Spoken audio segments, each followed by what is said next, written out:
Students, welcome back to my channel. Students, आज हम अपना लास्ट वीडियो को आगे एक टॉपिक कंटिन्यू करेंगे। लास्ट मैंने आपको बीआरएस के कुछ रूल्स बताए थे। आज हम उसी रूल्स को अच्छे से आपको समझ आ जाएगा। मैं एक प्रैक्टिकल क्वेश्चन आपको करके दिखाती हूँ।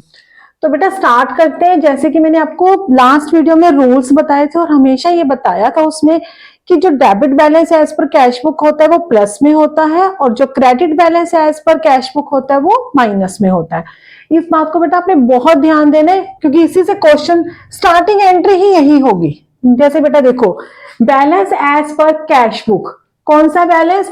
अगर ओनली आपको बैलेंस लिखा हुआ है या डेबिट बैलेंस लिखा हुआ है तो आपने उसको पॉजिटिव ही मानना है, क्योंकि अगर क्रेडिट होगा तो वो स्पेशली मेंशन होगा। अगर आपको ओनली बैलेंस भी लिखा हुआ है तो उसको हम क्या मानेंगे? डेबिट बैलेंस ही मानेंगे। तो सबसे पहले बेटा एंट्री हम क्या करेंगे? Debit balance as per cash book. Question start करते हैं। आपको दो बातों का ध्यान रखना है। एक तो आपको यह ध्यान रखना है कि आपको कौन सा बैलेंस दिया हुआ है, कैश बुक का दिया हुआ है या पासबुक का दिया हुआ है। नेक्स्ट, बैलेंस दिया हुआ है या ओवरड्राफ्ट दिया हुआ है, मीन्स डेबिट है या क्रेडिट है। डेबिट बैलेंस है तो ये कहां जाएगा बेटा? प्लस में। नेक्स्ट बेटा, check issued but not presented for payment, यानी कि हमने चेक इशू किया। तो बेटा जब ये बीआरएस के क्वेश्चंस करते हो ना तो आपको इस तरह से करने हैं। एक और आप रफ में लिख लो कैश बुक और एक ये लिख लिया हमने पासबुक। मान लो हमारा बैलेंस 5000 दोनों साइड सेम था। अब चेक इशूड, हमने चेक इशू किया, इट मीन्स हमने पेमेंट की। तो कितने की? 1000 की। तो हम कैश बुक में क्या कर देंगे? माइनस। तो हमारा बैलेंस कितना रह गया बेटा? 4000। तो ये पासबुक में भी माइनस होना चाहिए क्योंकि हमने पेमेंट की है। लेकिन आगे क्या लिखा? But not presented for payment, means bank के पास जिसको भी हमने चेक दिया था वो बैंक के पास वो लेके ही नहीं गया। तो पासबुक अभी क्या है? प्लस। और मैंने लास्ट वीडियो में रूल्स में बताया था हमने किसके अकॉर्डिंग चलना है? पासबुक के अकॉर्डिंग।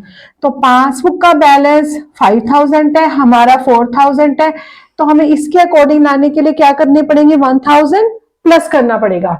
तो बेटा यहां फिर 1000 किस में आ जाएगा? प्लस में। सॉरी बेटा, तो यहां पे बेटा यही लिख देंगे, check issued but not presented for payment. Means यहां पे जो भी आप पर्टिकुलर्स में लिखते हैं, जो आपने एंट्री लिखी है उसी को लिखना होता है बेटा, बिल्कुल इजी है। नेक्स्ट बेटा, bank debited 80 for bank charges. Bank ने क्या किया? 80 रुपीज के बैंक चार्जेस लगाए। मीन्स बैंक ने क्या किया? माइनस किया, क्योंकि बैंक चार्जेस है, खर्चे हैं, तो बैंक डायरेक्टली हमारे अकाउंट से डिडक्ट कर देता है। दूसरा बेटा पहचान किया, क्या लिखा हुआ है? Bank debited. जब भी बैंक डेबिट करता है इट मीन्स क्या होता है? वो माइनस। अगेन हम कैश बुक, पासबुक। मान लो हमारा फिर अगेन 5000 का बैलेंस था, तो मैं कैलकुलेशन इजी करने के लिए यहां बेटा 500 ले लेती हूँ। 500 क्या था? हमारा पासबुक ने डेबिट कर दिया, मीन्स पासबुक क्या है? माइनस हो गई। तो पासबुक का बैलेंस कितना रह गया? 4500। लेकिन हमारा कितना है? कैश बुक का 5000। तो हमें क्या करना पड़ेगा? अकॉर्डिंग टू पासबुक जाना पड़ेगा। तो क्या करना पड़ेगा? माइनस। तो 500 हम क्या कर देंगे? माइनस के कॉलम में यहां लिख देंगे bank charges debited by bank.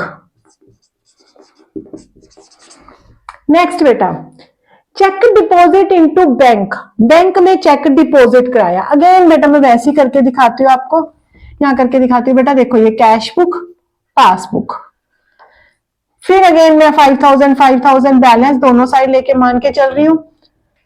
Check deposit in bank, bank में चेक डिपॉजिट करवाया, तो हमारा क्या हो जाएगा? हम तो अपनी कैश बुक में प्लस कर देंगे 1500, तो हमारा कितना बन गया? 6500। बट नॉट क्लियर्ड, मीन्स की हमने तो चेक डिपॉजिट करा दिया, हमने अपनी कैश बुक में प्लस कर दिया, लेकिन बैंक में अभी वो क्लियर नहीं हुआ। मैंने लास्ट वीडियो में भी बताया था कि जब भी आप चेक डिपॉजिट करते हो तो उसको 1 या 2 दिन लगते हैं क्लियर होने में, मीन्स हमारे अकाउंट में पैसे आने में। तो यानी कि अभी तो हमारे अकाउंट में पैसे नहीं आए हैं। तो पासबुक क्या है? 5000, लेकिन कैश बुक 6500। फिर अकॉर्डिंग टू हमने पासबुक जाना है तो क्या करना पड़ेगा? माइनस। तो ये माइनस 1500, बस वही लिख दो बेटा, cheque deposited but not clear.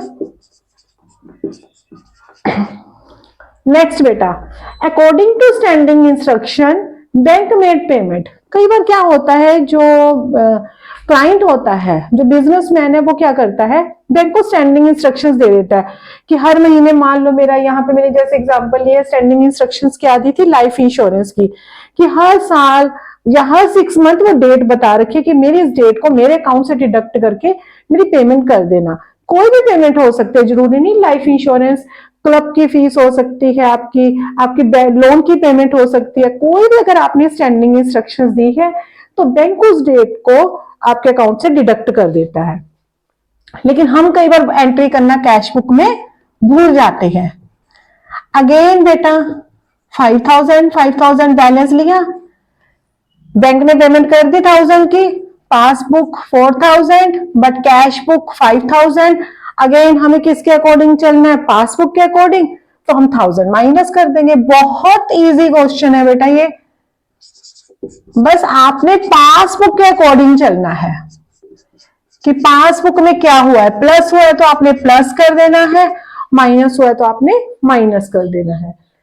Next बेटा, कस्टमर ने डायरेक्टली डिपॉजिट करा दिए पैसे बैंक में, हमें नहीं इंफॉर्मेशन थी, पासबुक में क्या हुई, बैंक में क्या हो गया प्लस, लेकिन कैश बुक में क्या है माइनस, तो हम क्या करेंगे, अकॉर्डिंग टू पासबुक प्लस कर देंगे 1000 directly deposited into bank by customer. Next बेटा, a cheque 500 entered in cash book was omitted to bank. एक चेक था 500 रुपए का, मैं करके दिखाती हूँ बेटा, देखो। फिर हमने बैलेंस लिया, चेक था 500 का, हमने कैश बुक में एंटर कर लिया, यानी कि हमने तो प्लस कर दिया, कितना बन गया 5500। लेकिन ओमिटेड टू बैंक, हो सकता है हमारे पास चेक आया, अकाउंटेंट ने कैश बुक में एंट्री कर दी, बट क्या हुआ कि हम मान लो, हो सकता है कि चेक को बैंक में डिपॉजिट कराना भूल गए, ऑफिस में ही पड़ा है, तो पासबुक तो क्या है माइनस में, तो हम क्या कर देंगे minus 500। Cheque not entered in, cheque omitted to bank. यहां पे कोई प्रॉब्लम नहीं होती बेटा, जो ये ट्रांजेक्शन आपको लिखनी है आपने एज इट इज चाहिए उसको वैसे ही लिख दो। Check 200 deposit in bank dishonour, एक चेक था 200 रुपए का, डिपॉजिट करवाया। देखो बेटा ध्यान से, कैश बुक पासबुक 5000 बैलेंस था, 500 रुपए का चेक डिपॉजिट कराया, हो गया डिपॉजिट, दोनों साइड हो गया, बैलेंस ठीक है दोनों साइड। लेकिन क्या हुआ, बैंक ने, हमने भी भेज दिया, बैंक ने भी एंट्री की, लेकिन बैंक ने क्या कर दिया, डिसऑनर कर दिया, कि हो सकता है चेक में कोई प्रॉब्लम थी तो बैंक ने डिपॉजिट नहीं किया, बैंक ने क्या कर दिया, उसको माइनस कर दिया, रह गया 5000। लेकिन कैश बुक तो क्या प्लस में है, तो हम अगेन क्या कर देंगे, माइनस कर देंगे। Check deposited and dishonoured. तो बेटा इस तरह से हम एंट्रीज करते हैं कि हमने हमेशा जब भी कोई एंट्री होगी उसको बस ध्यान से आपने पढ़ना है, और रफ में कैश बुक पासबुक का कॉलम बना लो, स्टार्टिंग में सेम बैलेंस ले लो, उसके बाद देखो क्या चेक कहाँ डिपॉजिट हुआ, कहाँ प्लस में जा रहा है, कहाँ माइनस में, वो एंट्री करके हमने अकॉर्डिंग टू पासबुक चलना है। पासबुक अगर प्लस है तो हम यहाँ प्लस कर देंगे, अगर पासबुक माइनस है तो हम यहाँ माइनस कर देंगे। अब बेटा लास्ट में आ जाते हैं इसकी बैलेंसिंग कैसे करनी है। देखो बेटा 10,000, 1,000 तो 2,000, ये कितना बन गया, प्लस कर दो 12,000। बेटा इस साइड 2,000, 3, 4,000।